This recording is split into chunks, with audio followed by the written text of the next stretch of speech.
नमस्कार, साफ संदेश से मैं अनिल कौशिक। दोस्तों, भादरा के खूबराम मूर्ति चौक पर आप देख सकते हैं कैंडल मार्च निकाला गया और श्रद्धांजलि का कार्यक्रम है जो कि जम्मू कश्मीर में विजय बेनीवाल भगवान गांव के नौर तहसील के उनकी हत्या आतंकवादियों ने की थी, उसको लेकर विरोध प्रदर्शन किया जा रहा है।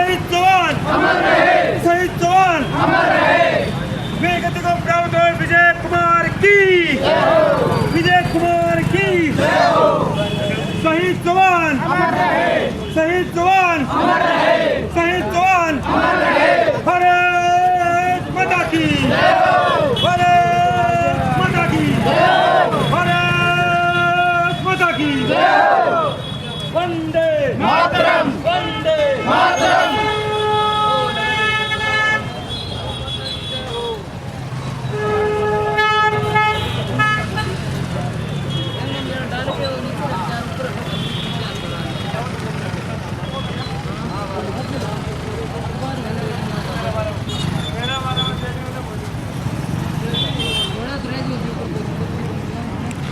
दोस्तों, आप देख सकते हैं राजेंद्र सोनी रिटायर्ड फौजी और हिंद सेवक संघ के राष्ट्रीय अध्यक्ष सुरेंद्र मोटसरा, मोहन सिंह राजपुरोहित जो कि पुराने शिवसेना के कार्यकर्ता भी है, इस संगठन के संरक्षक हैं।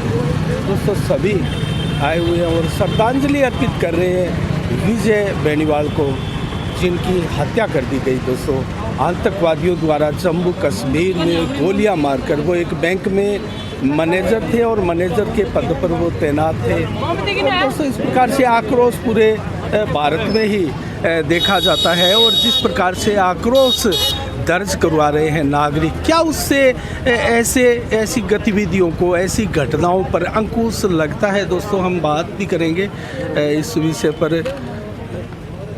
रिटायर्ड फौजी है राजेंद्र सोनी, हम उससे भी बात करेंगे। दोस्तों, वो तो स्वयं फौजी रहे हैं और वहीं तैनात थे, वहीं अपना जो है अनुशासन का, सेवा का कार्यकाल पूरा करके भादरा में लौटे हैं।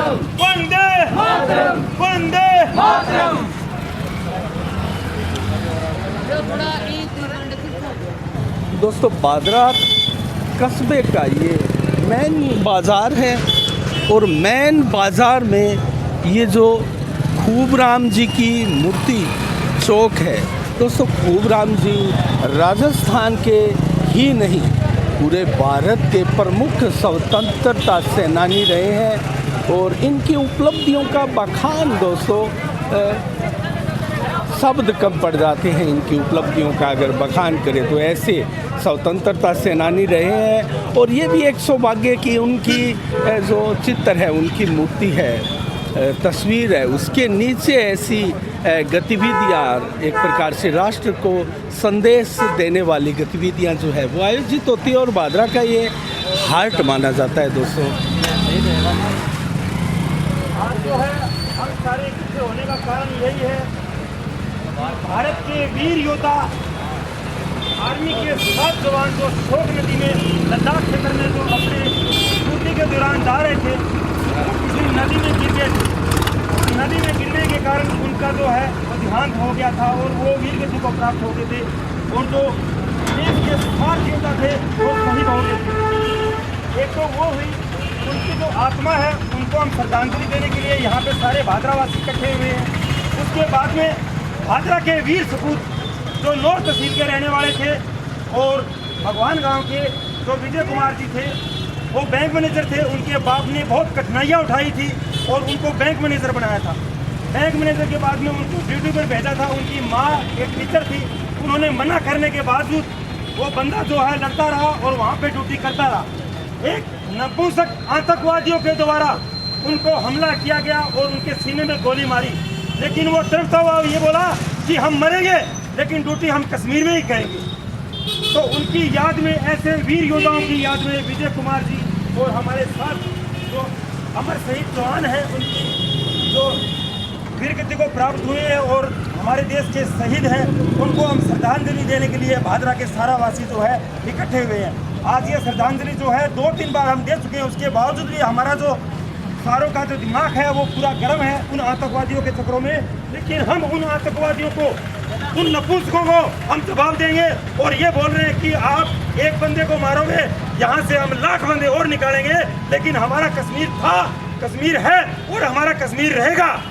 ये आपको शक नहीं होना चाहिए। और इन वीर योद्धाओं को हम 2 मिनट का मौन करेंगे। उन मौन के कारण हम उनको श्रद्धांजलि देने के लिए सारे भाई इकट्ठे हुए। अभी हम 2 मिनट का मौन रखेंगे। जय हिंद, सावधान।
अभी पुष्प प्रदान करेंगे भगवान के द्वार के ऊपर।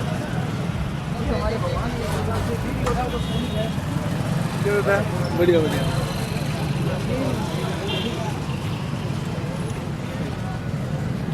दोस्तों राजेंद्र जी सोनी रिटायर्ड फौजी हमारे साथ है, उनसे कुछ बात करेंगे दोस्तों। जिस प्रकार से श्रद्धांजलियाँ देने का ये दौर चलता है और ऐसे में क्या कोई स्पष्ट मैसेज पहुंचता है।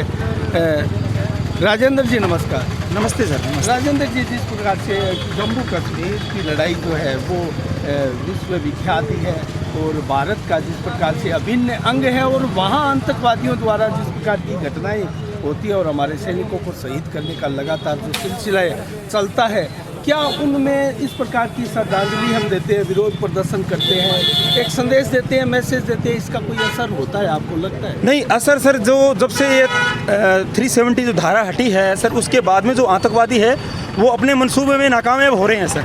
वो अभी गलत हरकतें कर रहे हैं क्योंकि वो हिंदुओं को टारगेट कर रहे हैं कि जैसे जो पहले होता था, आज से 20 साल पहले होता था, जो हिंदू पंडित थे उनको टारगेट करना उनका काम था, वही उसी प्रकार से अभी ढूंढ ढूंढ के वो हिंदुओं को टारगेट कर रहे हैं।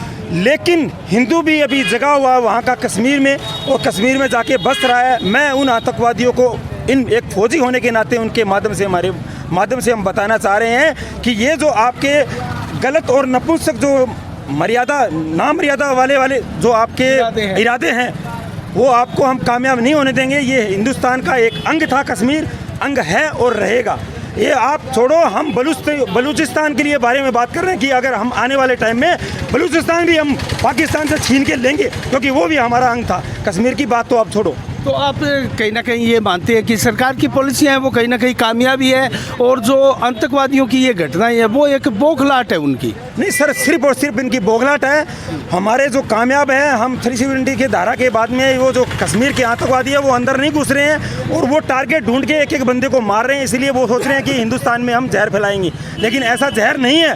जब विजय कुमार जब अंतकाल हुआ, उसका वीरगति को प्राप्त हुए थे, तो वो बोल के हुआ था कि मैं तो मर रहा हूँ लेकिन मेरे जैसे लाखों वीर पैदा और इस धरती के ऊपर आएंगे और इस धरती का नाम रोशन करेंगे। ये हिंदुस्तान की धरती है, यहाँ पे एक वीर अगर वीरगति को प्राप्त होता है तो यहाँ पे लाखों वीर पैदा होते हैं। अच्छा, जिस प्रकार से कश्मीरी पंडितों को मारा गया और अब सरकार द्वारा उनको बसाने का यहाँ कार्य किया जा रहा है, क्योंकि आप एक फौजी भी है और वहाँ भी आपकी ड्यूटी रही है, तो कैसा माहौल होगा जिस प्रकार से एक एक टारगेट करके टारगेट किलिंग की जा रही है? क्या ऐसे में बस पाएंगे हिंदू पंडित?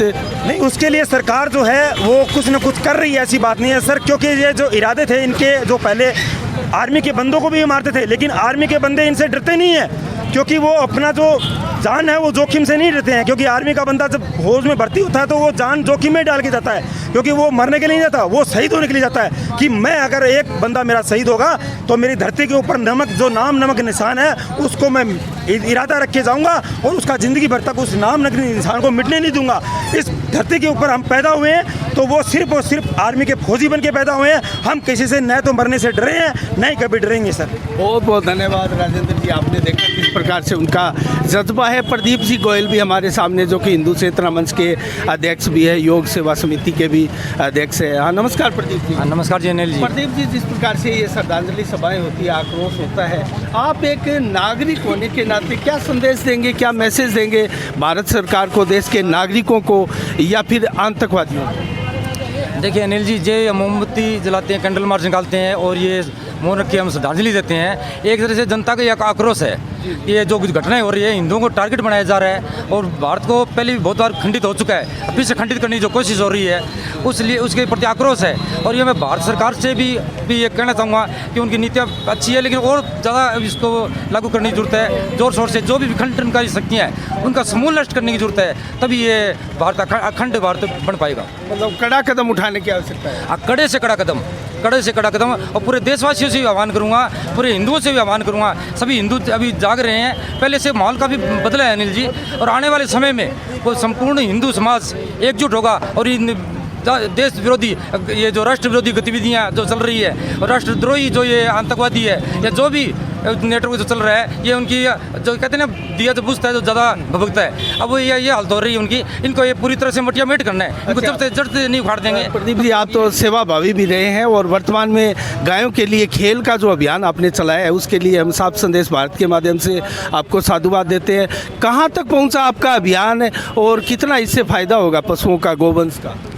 अनिल जी, वो पक्षियों के लिए जो परिंडे बांधने का अभियान था, वो 201 परिंडे लगाए जा चुके हैं, वो अभियान हमारा संपन्न हो चुका था। अब दूसरा अभियान गायों के लिए पानी के लिए जो खेल लगाई जा रही है, वो उसमें 101 खेल लगानी है। अभी 50% ही हो चुका है, 50% हो चुका है। अभी अभियान चल रहा है, इस हफ्ते में ये अभियान भी कंप्लीट हो जाएगा, पूरे भाद्रा कवर हो जाएगा। उसके बाद में जब ये मानसून आ जाएगा तो वृक्षारोपण अभियान शुरू किया जाएगा और प्रत्येक भाद्रा के अंदर प्रत्येक घर पर भगवा ध्वज भी लहराया जाएगा। प्रत्येक घर के ऊपर ये हमारा अगला अभियान भी होगा। अभी 2 अभियान अभी आने वाले हैं। चलो, बहुत बहुत धन्यवाद आपको। तो दोस्तों, हमारे बीच में यहाँ सुरेंद्र मोटसरा भी है, राष्ट्रीय हिंद सेवक संघ के राष्ट्रीय अध्यक्ष है। नमस्कार सुरेंद्र जी। जय श्री राम। नमस्कार भाई साहब। तो सुरेंद्र जी, आप तो क्रांतिकारी कार्यकर्ता भी है और अपने संगठन के सर्वोच्च पद पर भी विराजमान है और एक अच्छा संगठन आप चला रहे हैं। काफ़ी गतिविधियों में आप भाग भी लेते हैं और आपने, मुझे याद है, आप अपने कार्यकर्ताओं के साथ नौर भी पहुंचे थे, जो नौर में घटना हुई थी। तो क्या कहेंगे इन सारे प्रकरण पर, आप किस प्रकार की गतिविधियां चल रही है और क्या आवश्यकता है संगठनों को?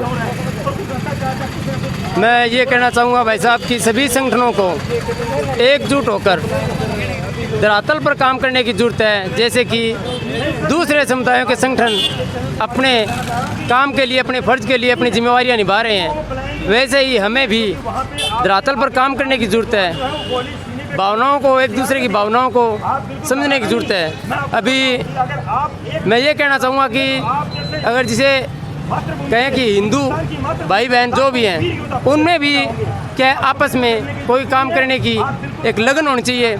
अपने संगठनों के प्रति जागरूकता, एक जागरूक भावना होनी चाहिए। सबको साथ में मिलकर काम करना चाहिए। अच्छा, इस श्रद्धांजलि सभा पर आप क्या संदेश, क्या मैसेज देना चाहिए? जी, मैं भारत सरकार से एक विनती करना चाहूँगा कि पीछे से अभी अगर अपने तथ्यों के अनुसार, अगर आंकड़ों के अनुसार देखा जाए तो पहले में और इस 7-8 साल में काफ़ी सुधार हुआ है। सीमाओं पर घुसपैठ कम हुई है, लगाम लगी है, लेकिन अभी भी और कड़े से कड़े नियम लागू करने चाहिए और कड़े से कड़े कदम उठाने चाहिए, सख्त से सख्त, ताकि इस पर पूर्ण रूप से विराम लगे। आप किस प्रकार की आगे योगदान करेंगे, किस प्रकार की गतिविधियां संचालित करेंगे अपने संगठन के माध्यम से? जी, अभी कमेटियों में निर्णय ले रहे हैं, कार्यकारिणियों का गठन कर रहे हैं, गांव-गांव में, वार्डों में और घर घर जाकर, गली गली में जाकर हम कार्य जो सदस्य हैं संघ के वो बना रहे हैं और इस मुहिम को दूसरे ज़िलों में और दूसरे राज्यों में भी हम काम कर रहे हैं। हमारी टीम काम कर रही है। चलो, बहुत बहुत धन्यवाद आपको सुरेंद्र जी। जय श्री राम। राकेश जी भी हमारे साथ में बहुत जुझारू कार्यकर्ता है। राजेंद्र जी और सुरेंद्र जी सभी की बातों का समर्थन करता हूं। और भारतीय जनता पार्टी आतंकवाद के खिलाफ बिल्कुल भी नरम नहीं है, सशक्त कार्य हो रहा है और आगे से आगे आतंकवाद के खिलाफ कड़ी कार्रवाई करी जाएगी और कड़ी से कड़ी कार्रवाई होगी। चलो बहुत बहुत धन्यवाद राकेश जी। अमन हमारे सामने है। अमन क्या कहेंगे इस श्रद्धांजलि सभा पर आप? इस श्रद्धांजलि के ऊपर तो देखो ये कहना चाहिए कि जनता में, हिंदू समाज में आक्रोश है और भारत सरकार को इसका कड़ा जवाब देना चाहिए। और जहाँ तक बात है कि यह पाकिस्तान की गंदी हरकतें, वो जितनी बार भी आता मुंह के ऊपर खा के जाएगा और आगे भी खाकर जाएगा और आने वाले समय के अंदर खुआ के दिखाएंगे। बहुत बहुत धन्यवाद। तो दोस्तों आपने देखा, ये थे अमन वर्मा। आपने देखा कार्यकर्ताओं का आक्रोश। एक प्रकार से यहाँ अभी भी कार्यकर्ता डटे हैं। और तो दोस्तों यहाँ राष्ट्रीय हिंद सेवक संघ के नगर अध्यक्ष अनिकेत झोल्ड हमारे सामने है। नमस्कार झोल्ड साहब। नमस्कार जी। तो क्या कहेंगे इस श्रद्धांजलि सभा पर और किस प्रकार का जज्बा है युवाओं के दिलों में इस देश के मुद्दे को लेकर, जिस प्रकार से आतंकवादी घटनाएं और हमारे देश के जो जवानों को एक प्रकार से गोलियों का निशाना बनाया जा रहा है? अंकित, क्या सोचते हैं आप? देखिए, जो ये घटना हुई थी इसे घटित हुए कई दिन भी हो चुके हैं, अभी कई दिन बीत चुके हैं, लेकिन जो भादरा के युवा हैं और उनकी जो एक राय थी, उन्होंने हमें कहा था भी हमें उन फौजी भाइयों के लिए हमें श्रद्धांजलि देना चाहते हैं, उन्हें एक प्रोग्राम रखना चाहते हैं, मौन रखना चाहते हैं उनके लिए 2 मिनट। तो भादरा के युवा जो लड़के हैं उन्होंने इस चीज़ को सपोर्ट किया और वो श्रद्धांजलि देने यहाँ पहुँचे। अच्छा, जिस प्रकार से हमारे नागरिकों को आतंकवादियों द्वारा निशाना बनाकर मारा जाता है, कितना आक्रोश उठता है दिमाग में, दिलों में, क्या जज्बा पैदा होता है?